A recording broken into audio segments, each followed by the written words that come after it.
with Delap, I mean, I've kind of got a bit of a two-part question here. So the move's now done. It was a £30 million relegation release clause. From what we understand, that'll be 20 million up front. Then there's a sell-on that's due to go to Manchester City. So the first part is for Ipswich finances.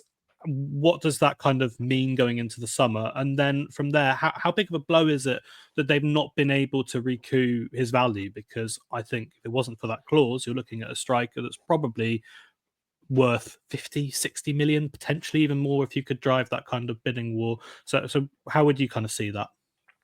I think it's the nature of modern football, in that in order to get Delap to have come to Ipswich Town in the first place, you had to offer him some form of insurance policy. If he did well and the club relatively didn't do well, which I think is probably a fair summation, then he should not be prohibited from continuing his career in the Premier League. So unless that £30 million sell-on clause was in the contract, there's a chance that he might have looked for an alternative, and therefore you wouldn't have seen him play for Ipswich Town last season. There's two types of profit. There's effectively the cash profit, bought for 20.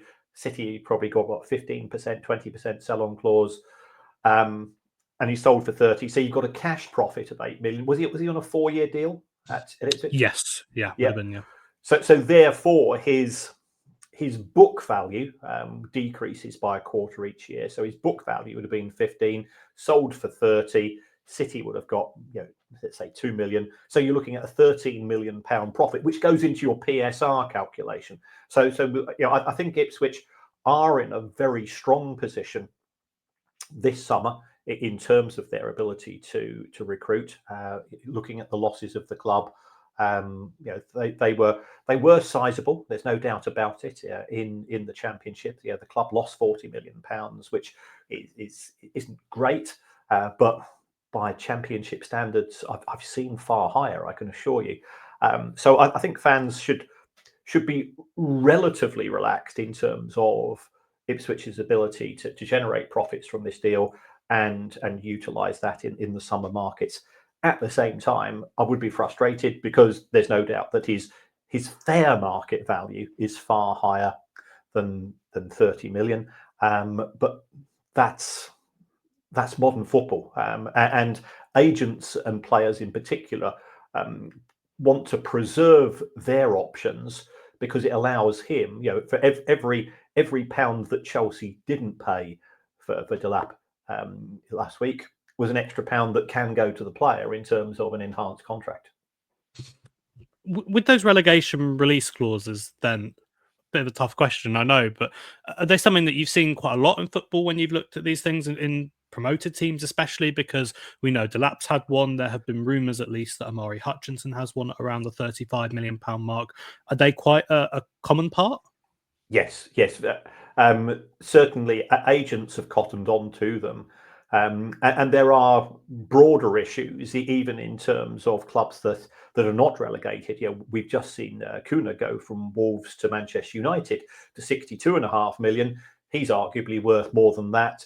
But again, if you want to attract the player to come to you in the first place, and you are not, should we say, a destination club. Wolves, I support Brighton. Brighton, I know, have got players with similar clauses in contracts when they've signed players and so on. It's modern football.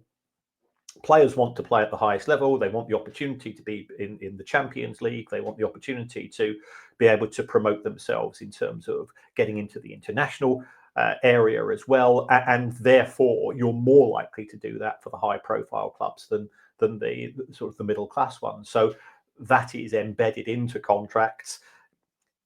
Chief executives will sign it with a gnashing of teeth, because what the agent will say, well, if Ipswich aren't prepared to do that, Liam's also had an offer from Wolves or Brentford or Palace or clubs sort of in that similar ballpark who have decent but not unlimited opportunities to invest in players at the start of the season.